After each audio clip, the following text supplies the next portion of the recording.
Got more. Do you need some water to wash it down there, or how are you doing, buddy? I feel their pain. You really do. I've been there myself. You really do. You heard Mr. Cantor talk about a possible Republican message and comeback. You see that, Jared? You see it come back here? Is it possible?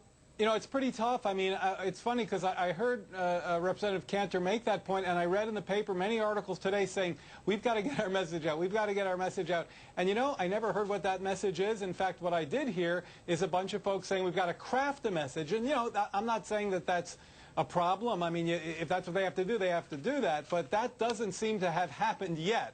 So I think that the Republicans are kind of saying we need to deliver something to the folks out there, and you know they don't quite know what it is yet. I would argue that the Ds are pretty far ahead in that regard. Yeah, I would argue that too. Greg Valliere, I think Mr. Cantor has a message, but I don't think the rest of the leadership has a message. Greg, how bad is the GOP loss? And then we're going to get Brian Gardner to tell us how bad it's going to be for stocks. You start, Greg.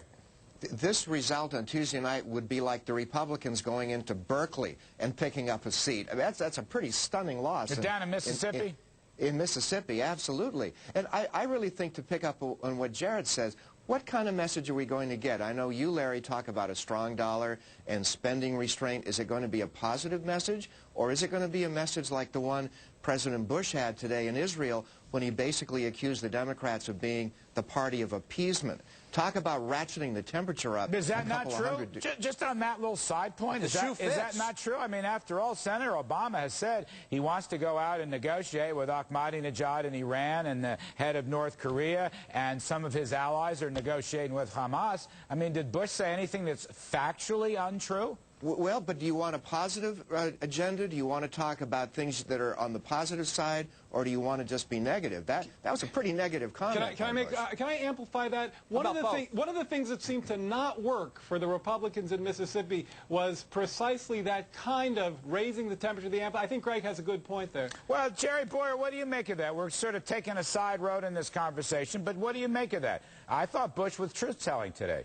Yeah, I mean, Bush was doing what I think a president should be. He was talking in historical context about the dangers of appeasement. Are we saying the Democrats are appeasers? No, but they've got an appeaser wing, and Obama has to decide whether he's with the appeaser wing or whether he's with the traditional Democratic hawk wing.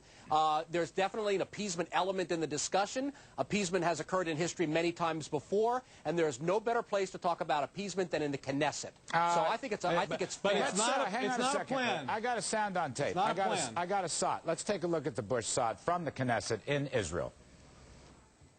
Some seem to believe that we should negotiate with the terrorists and radicals as if some ingenious argument will persuade them they have been wrong all along. We have an obligation to call this what it is: the false comfort of appeasement, which has been repeatedly discredited by history. All right, there you heard it. Congressman Cantor, let me go back to you on this.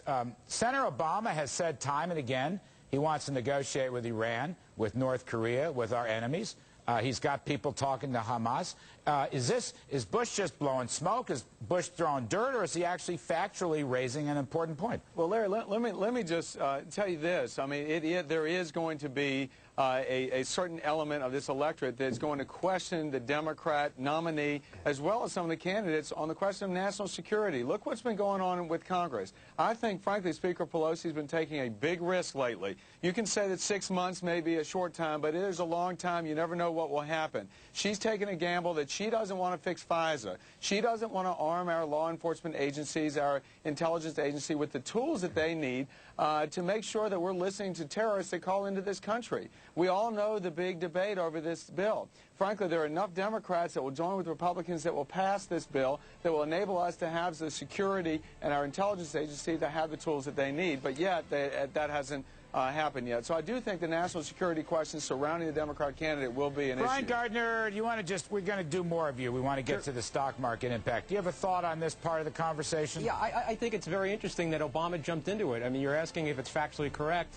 Yeah, there are appeasers out there, and I think Obama, drew unnecessary attention to him himself by his campaign coming out and criticizing the president. I think it was ridiculous. Could it also be true, though, Brian, that the Republicans in these congressional races in Mississippi and Louisiana, which they lost and should not have lost, by running ads against Jeremiah Wright and then pinning that Obama, now that's non-substantive, it seems to me. That's a big mistake, but that's different than what Bush is doing. Yeah, it was very counterproductive. They're trying to nationalize the election, and it really backfired on them at a very critical time. All right, hang on, everybody. We got a lot more work to do. We are going to come back and get to the issue of what Democrats could do with the stock market, and I'm sure there's going to be disagreements. Kudlow and Company, straight ahead.